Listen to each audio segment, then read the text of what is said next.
ဆက်ဆက်လေးတခုရှိတယ်အဲ့တော့ပြည်နယ်အုပ်ချုပ်ရေးမှုကလည်းသမရအမနိတ်ကိုမလိုက်နာပဲငင်းဆန်ပိုင်ခွင့်ရှိတယ်တဲ့ပြည်နယ်အုပ်ချုပ်ရေးမှုကလည်းသမရကိုအမှုဖွင့်ပြီးတော့တရားစွဲတယ်ဆိုတော့ဒါကြောင့်မလို့ကျွန်တော်ချုပ်ပြောရရင်တော့သမရအနေနဲ့ဗမာဒီလိုမဟုတ်ဘူးတက်ကိုသုံးဆွဲဖို့ဆိုတာတော်တော်ကိုခက်တဲ့အနေအထားဖြစ်နေတယ်အဲ့ဒါကျွန်တော်ပြောပြခြင်းတဲ့အချက်ကတော့ဆိုတော့သူကတော့သုံးမယ်ပေါ့လေဆိုတော့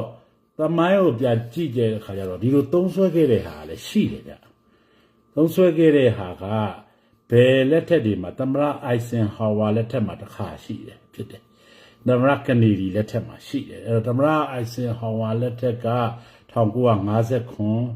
နောက်ထပ်3နှစ်ကြာတော့သမရကနေဒီတက်လာတယ်1960ဖြစ်လာတယ်နော်အဲ့ဒါကတက်ကိုသုံးခဲ့ရတယ်တဲ့အဲ့တော့အတိအကျဘာကြောင့်သုံးခဲ့ရလဲဆိုတော့အဲ့ဒီကာလကလူဖြူလူမဲပြဿနာတွေတက်တယ်1960လောက်ဆိုတော့ကျွန်တော်တို့ဟုတ်လားမာတင်လူသာကင်းတို့ဘာလို့ civil rights movement တွေဖြစ်တဲ့အချိန်မှာလူဖြူအစွန်းရောက်တွေကလူမဲတွေရဲ့ရက်ကွက်တွေအိမ်တွေဝင်ပြီးတိုက်ခိုက်လာတဲ့အတွက်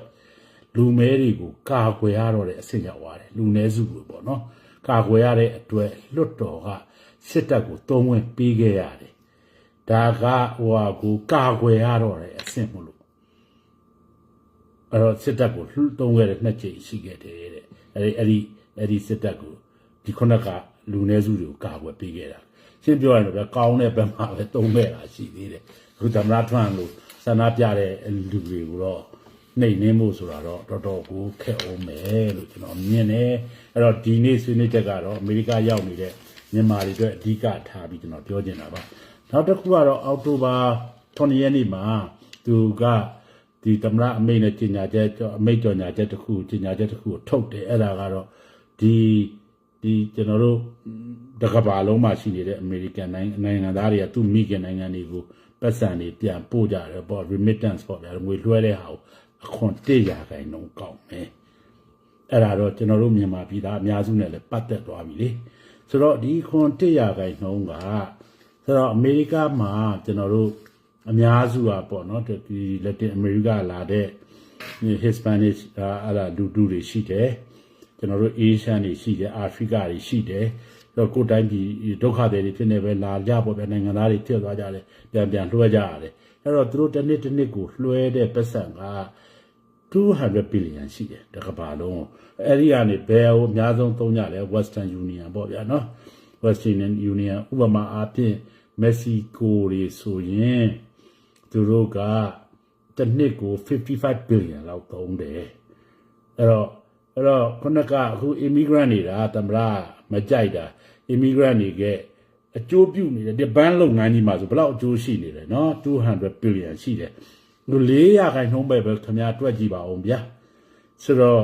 အခွန်အတုံးတော့အဲ့ချက်ပို့ပါတယ်6ချက်တရားလွှဲ6ချက်လောက်ပေးနေရတယ်မလားဆိုတော့400%ပဲတွက်အောင်မယ်အနေနဲ့တချို့ဘန်းတွေက400%ပဲယူတယ်ဆိုတော့အဲ့ဒါလည်းလွန်နေပါတယ်ဆိုတော့တက်တာတယ်ဆိုတော့ Western Union တော့600%လောက်ယူတာလေဆိုတော့400%နဲ့ယူတယ်200 billion မှာကျွန်တော်တို့တွေ့သူတို့ရဲ့ဒီ Western Union profit ကတစ်နှစ်ကို8 billion လောက်ဖြစ်နေတယ်ဒီ bank industry တခုလုံးကဒါအကျိုးပြုနေတာပေါ့နော်ဆိုတော့အခုတော့ဒါက2026မှာတော့အသက်ဝင်ပြီး2026မှာကျွန်တော်တို့ပတ်စံစပြီးတော့ပေးရတော့မတရားအခုတော့မပေးရသေးဘန်းချချက်ပဲပေးရတာပေါ့နော်ဆိုတော့အဲ့ဒါကိုကိုညီကိုမောင်နှမတွေသိထားအောင်ပါအဲ့တော့နောက်ပိုင်းမှာတော့အဲ့ဒီကဖြတ်မှုလာတော့မယ်ဆိုတာကိုပြောပြချင်တာပေါ့နော်ဆိုတော့ချုပ်ပြီးပြန်ပြောရရင်တော့အမေရိကန်သမ္မတကစစ်တပ်ကိုသုံးခြင်းပေမဲ့သုံးလို့မရဘူးအမေရိကန်မှာအဓိကထူးခြားချက်ရှိတယ်အဲ့ဒါကတော့ဘာသာရေးနဲ့နိုင်ငံရေးကိုရောထွေးလို့မရဘူးနောက်တစ်ခုကစစ်တပ်ကနိုင်ငံရေး civil order တွေထဲမှာပတ်သက်ခွင့်မရှိဘူးအဲ့တော့သမ္မတကဘလောက်ပဲစစ်တပ်ကိုသုံးခြင်းနဲ့ဆန္ဒရှိတော်ညာလဲဒါသူ့အတွက်မလွယ်သေးဘူးဖြစ်မှာတာစီတိုင်းတွေကိုသူဖြတ်ရအောင်မယ်အဲ့ဒီအခက်အခဲတွေရှိနေတယ်လွယ်နဲ့သူစစ်တပ်ကိုသုံးလို့မရဘူးဆိုတာပြောချင်တယ်ဒါတော့ကျွန်တော်ဆွေးနွေးခြင်းနဲ့အပိုင်းပဲဒါအမေရိကန်နဲ့ပတ်သက်တဲ့အပိုင်းပေါ့နော် ဆိုတော့ဗမာပြည်နဲ့အပိုင်းပေါ့ဗမာပြည်နဲ့ပတ်သက်လို့ကတော့ရွေးကောက်ပွဲပေါ့နော်ရွေးကောက်ပွဲကတော့ဟလာဒါအားလုံးလည်းသိကျင်နေကြတယ်ဟိုရွေးကောက်ပွဲဒီဇင်ဘာမှာလာမယ်ဒီဇင်ဘာ2025ဒီဇင်ဘာနဲ့2026ဇန်နဝါရီဒီလိုခွာထားတာပေါ့အဲ့ဒီကာလအတွင်းမှာရွေးကောက်ပွဲဖြစ်သွားမယ်အဲ့တော့ကျွန်တော်အမြင်ကတော့အခုရွေးကောက်ပွဲမှာခုလောလောဆယ်မင်းအောင်လှိုင်ရဲ့ရန်သူကဘယ်သူလဲဆိုရင်တော့ကျွန်တော်မြင်နေတဲ့အမြင်ကတော့ကြံ့ဖို့ဖြစ်နေပြီလို့ကျွန်တော်မြင်တယ်အဲ့တော့ဟိုတလောကမင်းအောင်လှိုင်ကဗိုလ်ချုပ်ကြီးတွေရောက်30လောက်ကိုထွက်အဲ့ဒါကြံ့ဖို့နာမည်နဲ့ရွေးကောက်ပွဲဝင်တော့မှာဟုတ်ဆိုတော့ရွေးကောက်ပွဲအတီးတီးဝင်ဖို့ဆိုတော့သူကအိမ်ရှင်လို့ဖြစ်နေတယ်ကြံ့ဖို့က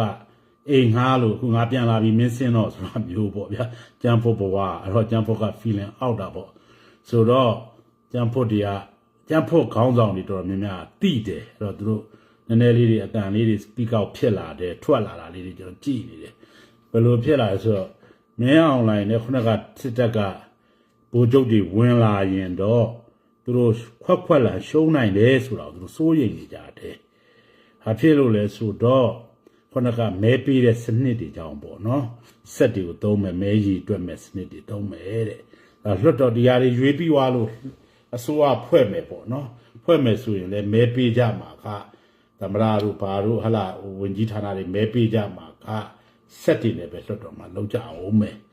အဲ့တော့ကျွန်တော်ဟိုတစ်ခေါက်တော့ဆွေးနွေးလို့အစင်လာအဖြစ်တော့စစ်တပ်ကဟလာဦးနေဝင်လက်ထက်ကနေစပြီးမဲတွေဒီအမဲတွေကနေဖြူထည့်ရတာပဲဆိုတော့အခုပြောင်းလာတဲ့ပိုင်းလေးတွေအရာဟလာကြံ့ဖို့ကလည်းကြံ့ဖို့ကမင်းအောင်နိုင်ကိုမလိုချင်တော့ဘူးအဲ့တော့သူ့ကြောင့်သူတို့မှ feeling တွေဖြစ်နေတယ်သူတို့ကြံ့ဖို့အမာက2000လောက်သက်ခံရတယ်တဲ့သူမှတ်တမ်းနေရှိတယ်ဆိုတော့ဒါသူ့ရဲ့ညံ့ပြင်းမှုကြောင့်ပြီးတော့ဒီရှေ့တန်းစစ်မျက်နှာတွေမှာရှုံးနေပေါ့ဆိုတော့နောက်တဲ့နိုင်ငံတကာ pressure တွေကိုအရန်ပြန်ရလာတယ်သူတို့ရဲ့ stability ပေါ့သူတို့ရဲ့ business တွေပါထိခိုက်လာတယ်အဲ့တော့မင်းအောင်လည်းသူကထွက်သွားစီခြင်းနေပြီအဲ့ဒါကြောင့်မလို့မင်းအောင်လည်းနဲ့ကျန်းဖို့နဲ့ပွဲဟာတဖြည်းဖြည်းနဲ့တော့လာနေပြီလို့ကျွန်တော်တို့မြင်နေတယ်ကျွန်တော်တို့အစင်လာရပြန်ကြည့်မယ်ဆိုရင်လေဒီစစ်တပ်ကရွေးကောက်ပွဲတွေလုပ်ခဲ့တဲ့ဦးနေဝင်းဟလာဦးတန်းရွှေဦးသိန်းစိတ်အကုန်လုံးကရွေးကောက်ပွဲနဲ့ဘယ်လိုမှမတည့်ဘူးသူတို့ကဆိုတော့ရွေးကောက်ပွဲတွေလှုပ်လိုက်တိုင်းလူပိုးပေါ့ဗျာ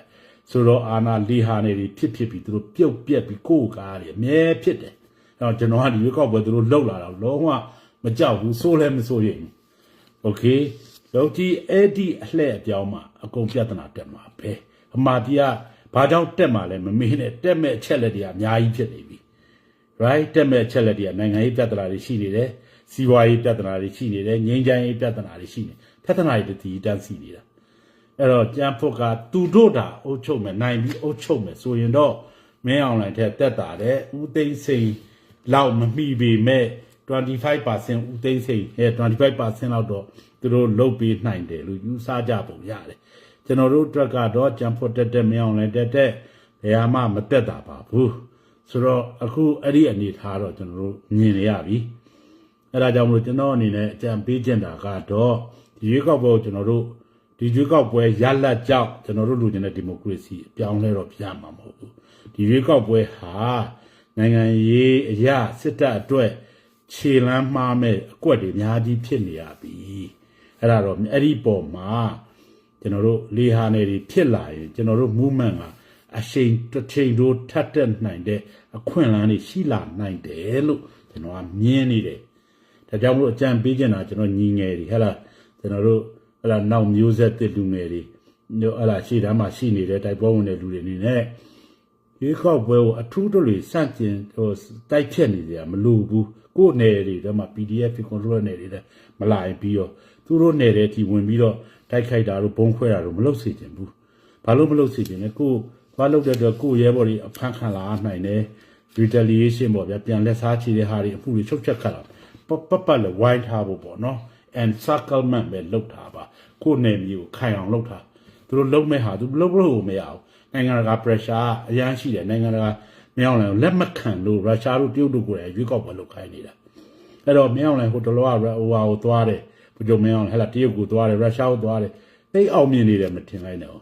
သူကဗမာပြည်ကဟလာဒီစစ်တပ်ဆိုတဲ့ institution ကိုတော့သူတို့ကပြိုမသွားစေချင်ဒါကျွန်တော်ခဏခဏဆွေးနွေးခဲ့ဘူးတယ်နော်ဒါမင်းအောင်လိုင်းတိုင်းဆက်သွားမင်းအောင်လိုင်းကိုအဲ့လိုနီးနဲ့ဒီစစ်တပ်ကနေထွက်သွားစေချင်တယ်ဒါပဲအဲ့တော့သူခါဒီနေ့အလှည့်ပြောင်းမှရွေးကောက်ပဲသူထွက်ရတော့မယ့်ချိန်နေပဲသူ့ရဲ့ကကြမ္မာကိုဖန်တီးတော့မယ့်ချိန်နေသူ့လူတွေကကိုစစ်တပ်တွေကလည်းသူ့ကိုမလို့ချင်ဘူးကျန်းဖွတ်တွေကလည်းမလို့ချင်လူထုကလည်းမလို့ချင်ဘူးနော်နိုင်ငံတကာကလည်းမလို့ချင်ဘူးနိုင်ငံတကာဆိုတာတော့သူအားကိုးနေတယ်ရုရှားတို့တရုတ်တို့ကလည်းသူတော့လူချင်နေတာမဟုတ်ဘူးဒါသူ့ကိုဒုံးဒေးပေါ့သူ့ကိုကကြမ္မာစီရင်ဆုံးဖြတ်မဲ့နေပဲလို့ပဲကျွန်တော်မြင်တယ်အဲ့ဒါကြောင့်မလို့ချုပ်ပြီးပြောရရင်တော့ဟလာဒီရွေးကောက်ပွဲဒီဟလာကျွန်တော်တို့အတွက်အခွင့်အလမ်းကောင်းတွေပေါ်လာနိုင်တယ်ဒီခွင့်လန်းကောင်းတွေကသူတို့ကိုယ်ကာဖြစ်ကိုဖြစ်တော့မယ်အဲ့ပေါ်မှာကျွန်တော်တို့အခွင့်အလာကောင်းတွေရှိတယ်ကျွန်တော်တို့အနေနဲ့နိုင်ငံရေးရတမန်ရေးရကျွန်တော်တို့ရဲ့ခုခံစစ်ကြီးအရာဟန်ချက်ညီကျွန်တော်တို့ပေါင်းဆက်ပြီးတိုက်ပွဲဝင်ကြဖို့ပဲရှိတယ်ဒီနေ့ဆွေးနွေးနေတာဒါပါပဲเนาะအားလုံးနားထောင်တဲ့အတွက်ကျေးဇူးတင်ပါတယ်နားကျွန်တော် post တင်တဲ့ချိန်ကတော့နည်းနည်းလေးနောက်ကျတယ်ကျွန်တော်လည်းအားတဲ့အချိန်ကိုစောင့်နေတဲ့ဒီချိန်မှာတင်လိုက်ဖြစ်တယ်အဲ့တော့နားထောင်နေတဲ့ညီကိုမောင်တို့ရဲဘော်တွေကနားထောင်သေးရတဲ့လူတွေကြည့်နိုင်ဖို့အတွက် share ပေးလိုက်ပါလို့ကျွန်တော်မေတ္တာရပ်ခံပါတယ်เนาะအားလုံးမင်္ဂလာပါကိုကျော်ဦးညိနေကောင်းတယ်เนาะကိုမွန်ချမ်းနေကောင်းတယ်အားပေးတဲ့အတွက်ကိုအောင်ကြီးတို့ဟလာအားပေးတဲ့အတွက်ကျေးဇူးတင်တယ် bye bye okay ကိုကျော်မိုးကြီးနေကောင်းတယ်เนาะကြည့်နေတဲ့အတွက်ဝမ်းသာတယ် okay မေးစရာရှိတဲ့မေးခွန်းတွေ comment တွေကိုအောက်မှာရေးထားပါကျွန်တော်ချက်ပေါက်ကနေဆွေးနွေးသွားလို့ရတယ်ကျွန်တော်ဆွေးနွေးသွားမယ်เนาะအားလုံးမင်္ဂလာပါနှုတ်ဆက်ပါတယ် bye bye